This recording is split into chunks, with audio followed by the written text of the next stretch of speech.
Perkenalkan, nama saya Harina Putri Ramadanti dengan NIM 858087179. Saya dari Prodi PGSD semester 7. Di sini saya akan melakukan kegiatan praktikum IPA di SD dengan judul Pencernaan Manusia untuk memenuhi tugas mata kuliah praktikum IPA di SD dengan dosen pengampu Pak Fahrianto SSI MSI. Adapun tujuan dari kegiatan praktikum ini yaitu dapat mengurutkan bagian dari sistem pencernaan pada manusia.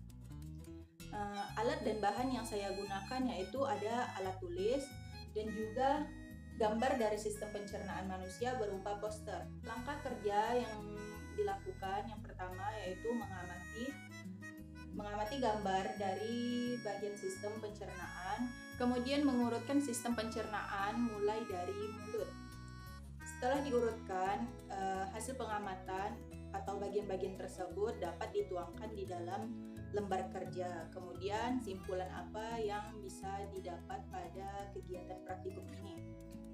Sistem pencernaan manusia itu adalah serangkaian organ yang bekerja sama untuk menghancurkan makanan yang bermolekul besar atau bermolekul kompleks menjadi molekul yang lebih sederhana. Di sini, di dalam sistem pencernaan akan dilakukannya pencernaan berupa pencernaan mekanik dan juga kimiawi terhadap makanan. Organ utama pada sistem pencernaan manusia itu adalah mulut, kerongkongan atau esofagus, lambung, usus halus, usus besar, dan juga anus. Sistem pencernaan itu dimulai saat makanan masuk ke dalam mulut, di mana di dalam mulut ini terjadi pencernaan mekanik dan juga pencernaan kimiawi. Pencernaan mekanik itu terjadi apabila gigi memotong dan juga menggiling makanan menjadi halus. Sedangkan pencernaan kimiawi, air liur akan memecah karbohidrat pada makanan dengan zat enzim amilase. Nah, makanan yang telah hancur dan halus ini disebut dengan bolus. Bolus itu akan terdorong masuk ke dalam kerongkongan dengan bantuan lidah.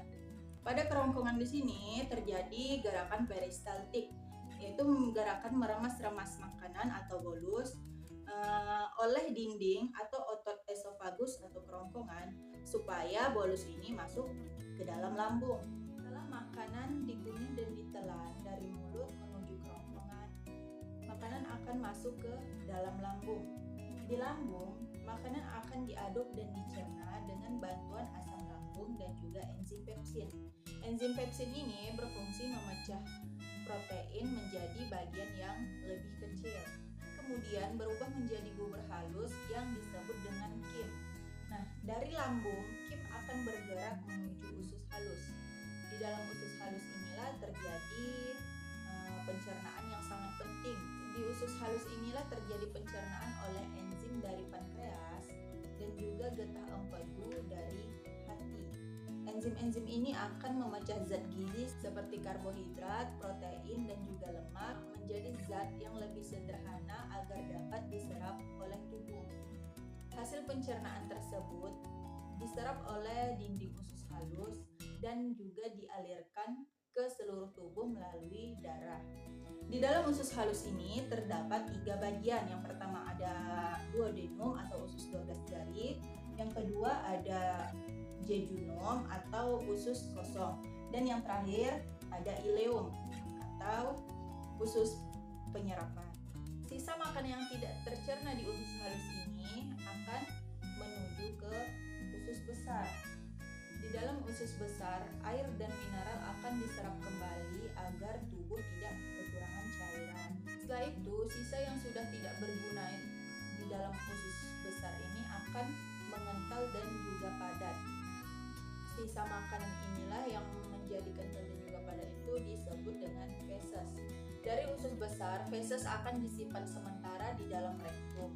Lalu, feses akan keluar dari anus sebagai proses akhir dari pencernaan manusia.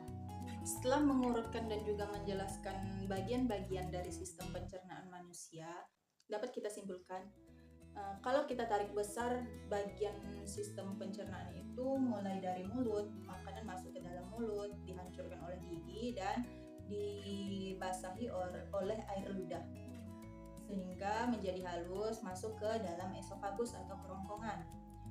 Terdorong dengan gerakan peristaltik oleh dinding kerongkongan menuju lambung. Setelah masuk ke lambung, terjadi pencampuran dengan zat asam lambung, enzim-enzim yang ada di dalam lambung. Setelah dari lambung, itu akan masuk ke usus halus.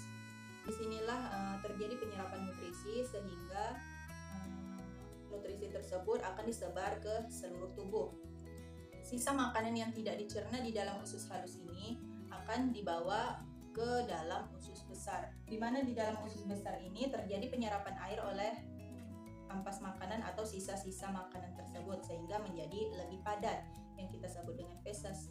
Setelah dari usus besar, feses akan tertampung sementara di dalam rektum. Setelah penuh, feses akan keluar melalui organ yang paling terakhir, paling ujung, yaitu lubang anus.